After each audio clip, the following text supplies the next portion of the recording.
Hello and welcome to the Palm here in Dubai. I've just stepped off a flight with Saudia, travelling on their 777 from London to Riyadh and on to Dubai. Now, can the carrier compete with the likes of Emirates and Qatar in first class? Let's find out.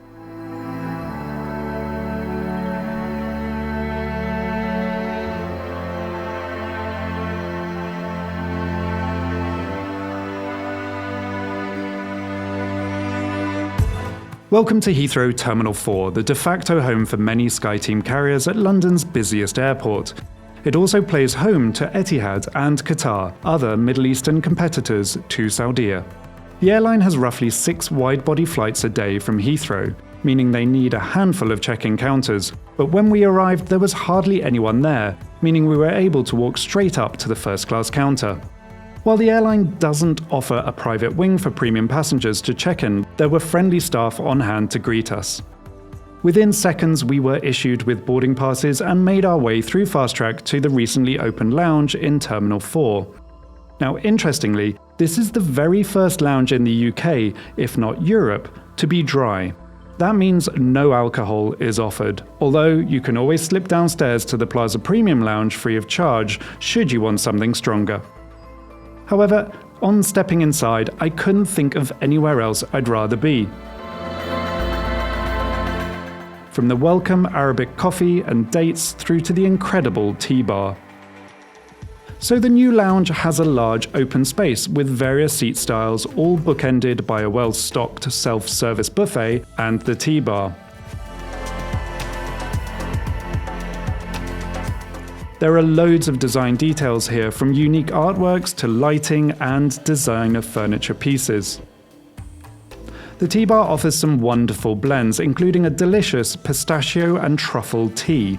You have to try it. There's also a full menu of mocktails and non-alcoholic wines, including the delicious Naughty from Thompson & Scott.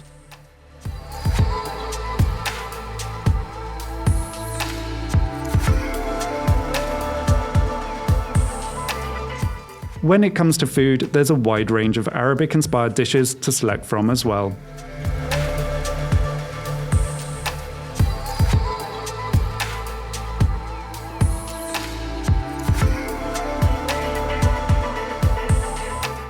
Now, if you're traveling first class like I was today, there's a dedicated area and an a la carte menu to order from. And as the lounge was brand new, I was invited to try the airline's VIP room, which offers the same food and drinks as first class, but in your own private area to enjoy. This space is by invitation only and usually only afforded to the very top tier of Saudia's passengers. Now, when I say private area, I actually mean a space big enough for an entire family or delegation. On arrival in the first class area, you're delivered hot towels, any drink you want, as well as more Arabic coffee and dates.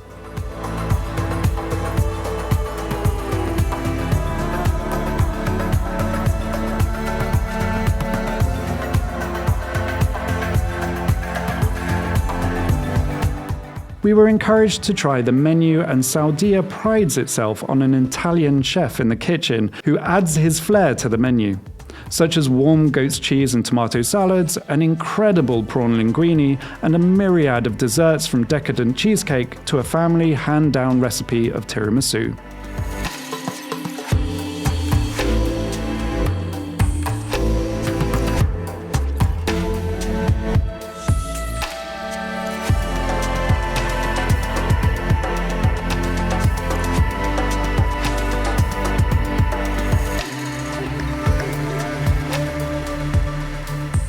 The first class lounge has access to its own bathrooms, featuring Urban Apothecary skincare.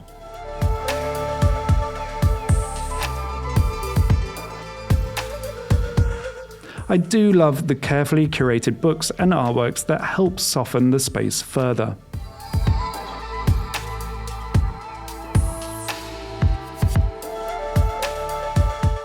But before long, it was time to board. And from gate 10, which now seems to be my de facto gate at Terminal 4, directly opposite the lounge. Being first class, we were allowed to board first as part of SkyTeam's Sky Priority.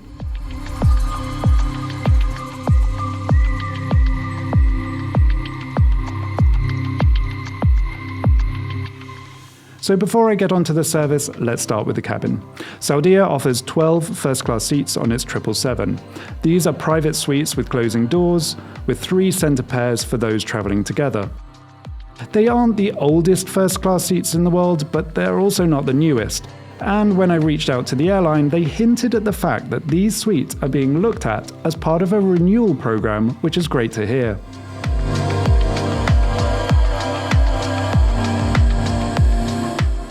The cabin is calm in neutral greys and taupe, with the only splashes of colour coming from cushions featuring the bold new brand image that was revealed not too long ago.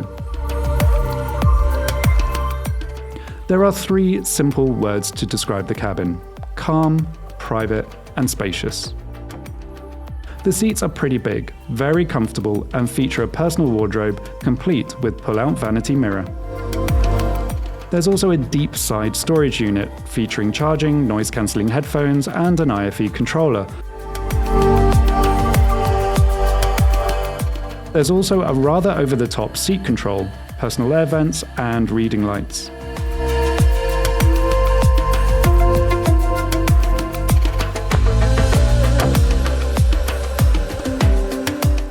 On settling in, every seat is already adorned with a trio of nibbles, bottle of water, and drinks are offered as soon as you settle in, along with amenity kits, menus, and hot towels.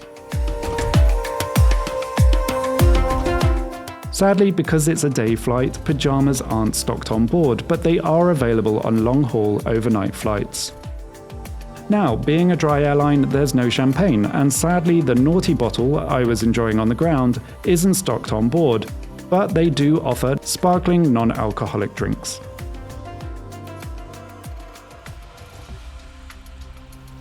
But usual Western welcome aside, the star of the show, as always, is the Arabic coffee and date service, which gave the onboard chefs and butlers, there are 2 just for first class, a chance to introduce themselves.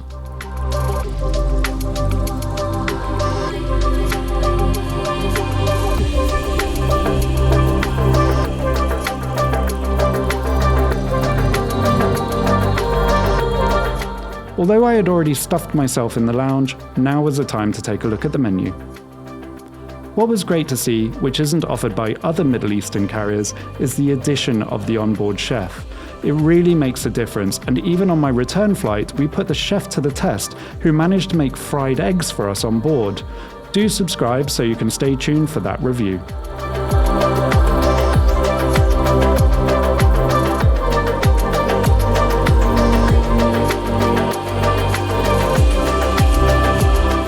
As we pushed back, the safety video was played, and I took a chance to look at the IFE. Now, it's a unique user interface, and I like the design, however it's fairly clunky, and the hand controller wasn't as responsive as I had hoped. There was a range of movies and TV shows, but not the largest selection. I think Saudia could invest a little more on content here.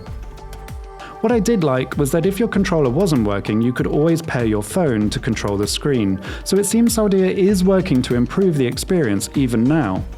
To complete the entertainment offering, headphones were offered, which were actually really good when it came to noise cancelling. They are the same headsets you'll find in business class, and unlike other carriers, they don't come around to collect them just before you land, meaning you can enjoy the entertainment from gate to gate.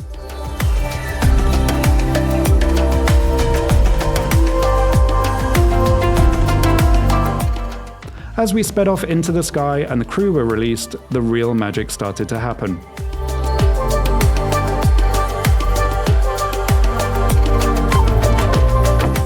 After playing with the seat controls like a kid in a candy shop for a few minutes, I took a look at the new Elisab amenity kits.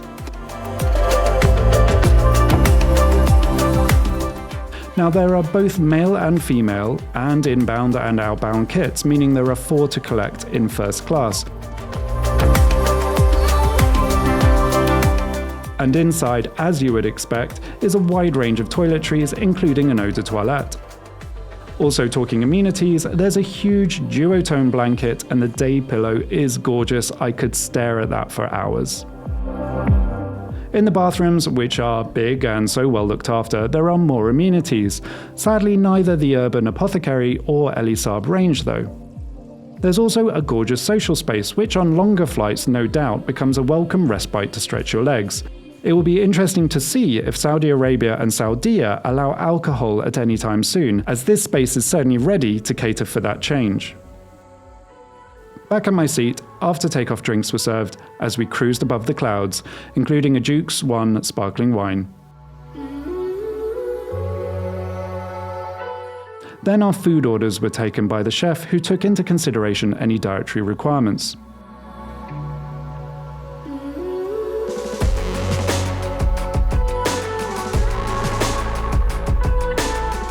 Food service was fast, and thanks to the butler training, oh yes, it's not just a title, these are real butlers, the way our suite was set up was just like being in a fine dining restaurant. I think it was at this point that I realised Saudia's key USP is the quality of their crew, and they've won countless awards for them, quite deservedly too.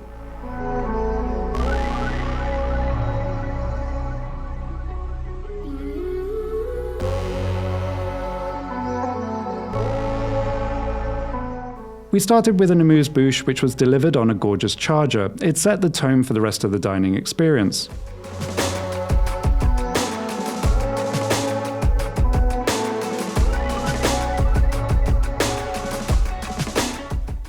That was followed by the obligatory first-class dining experience, Caviar.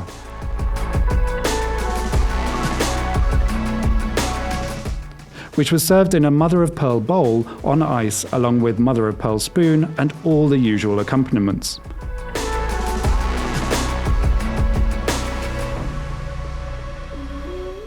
Now I should state, I did ask permission to film, and because of that, some of you might say that this changes the service, and to a certain part it does, but when I review, I'm always mindful to see how other guests are treated, and I base my opinion on that first and foremost.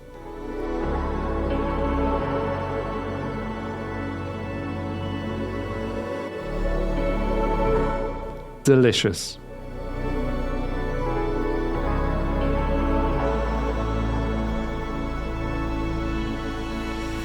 After this, I opted for the mozzarella and tomato salad, and then followed by a perfectly cooked halibut supreme with saffron pomme puree.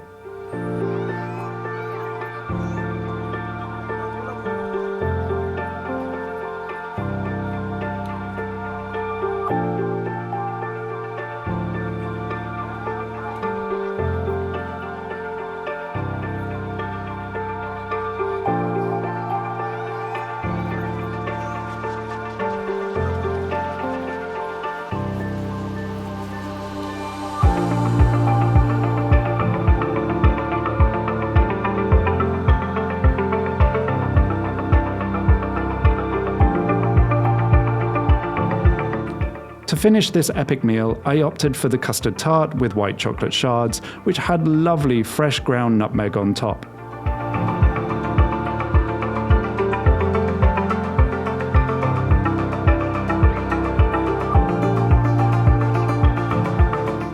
Saudia also has a full Nespresso machine on board, allowing for me to get a decaf espresso and a range of movie snacks before trying to get some rest.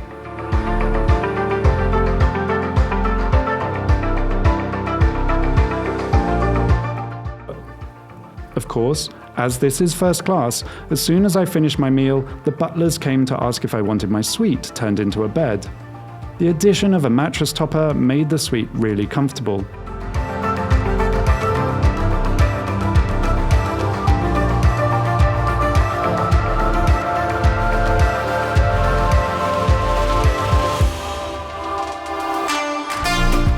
And the addition of a pillow helped me relax and drift off and get 2 hours sleep before being woken for a pre-landing meal.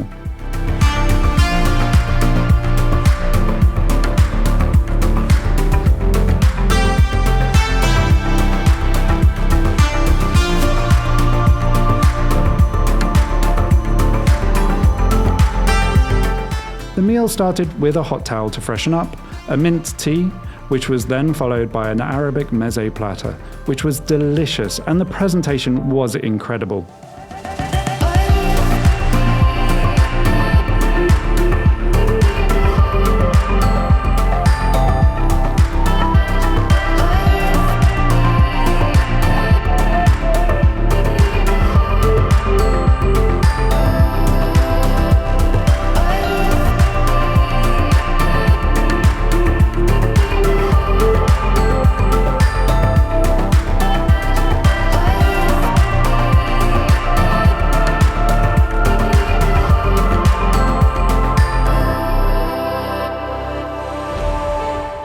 The crew then convinced me to try the mixed grill. Even though I was already full, I'm glad that they did. I mean, just look at this. It's incredible.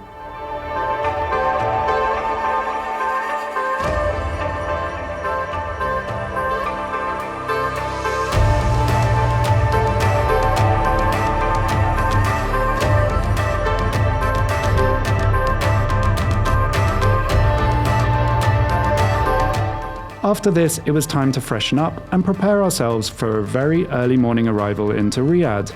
6 hours really wasn't long enough to experience this first-class product, but it was certainly an experience I'll remember for a while, and it got me excited for my business class flight back just a few days later.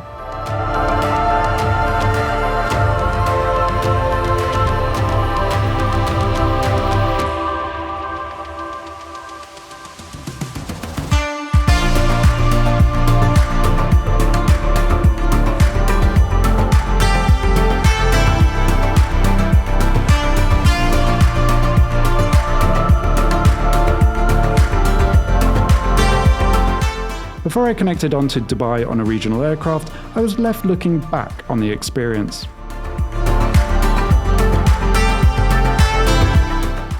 Whether it's Saudia's great ground product, with the glorious and contemporary Heathrow lounge that's just opened, with its brilliant food and drinks and team members, or the service on board by dedicated butlers and chefs who create and prepare the most incredible meals, I was taken back by an airline that really has made great strides to compete with its neighbours. Sure, there's no alcohol, although I didn't really mind by the end of the flight, and the seats aren't the most contemporary, but that will change in the not too distant future. What do you think of Saudia's first class? Be sure to let me know in the comments below, and until next time, safe flying.